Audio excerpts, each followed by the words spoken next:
My dirty secret is that I graduated from Parkland and moved around the city. So, in the interest of full disclosure and transparency, that's I did not graduate from an Allentown high school, but I'm always supportive of it. Exactly, Aaron. So, but all of you know me. From a very young age, I mentioned the values my mom instilled in me from when I was a kid. But we were always knowledgeable in my household about what was going on in our community and what was going on in the nation and the world as a whole.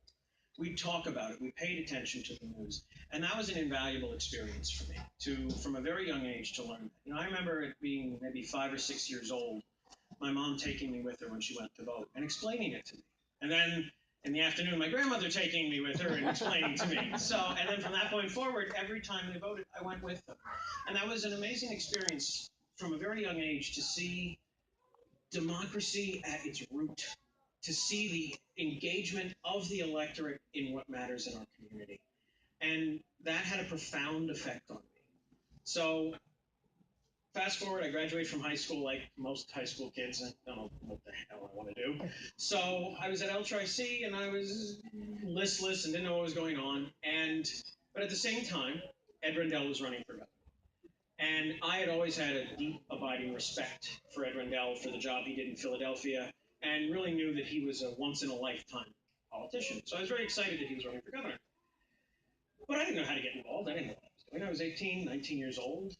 So my grandmother, God rest her soul, and this is Sean Pressman's, and I don't know if Sean's here tonight, but this is Sean Pressman's favorite story. Sean was running Governor Rendell's operation, and it was working out of a space which was where O'Brien's Deli is now, next to Henry's.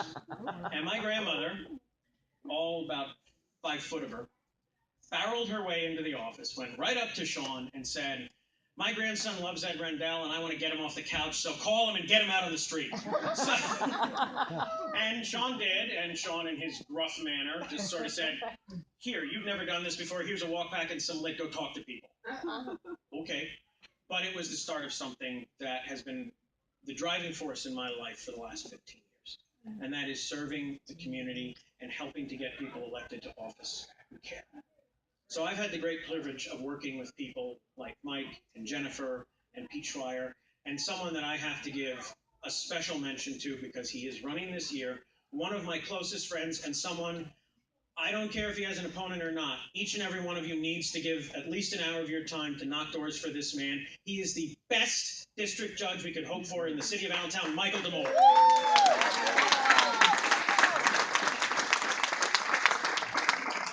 So he's one of my closest friends, and he has done an amazing job for East Allentown, and we need to keep him there. So I'm staying out of most of the races, but that's an endorsement that I have to give.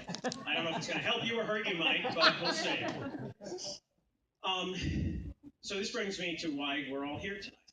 I've spent the better part of my life working with candidates to get them elected who cared about the same things that I cared about, cared about the same things that all of us cared about. And the last few years in the city, unfortunately, we've seen that instead of fighting for the issues that we care about, we're fighting each other. Instead of caring about people, we're caring about personalities. And that needs to stop. So I was someone who was never intended to run. Every time somebody said, "Oh, when are you going to run for something?" my standard line was, "I'm already running for something, my life." So I was never intending to do it. But when the issues that I care about, and the issues that are important to our city, aren't being addressed, you have to stand up. So I am formally declaring my candidacy for the 2-year term on Allentown City Council this year.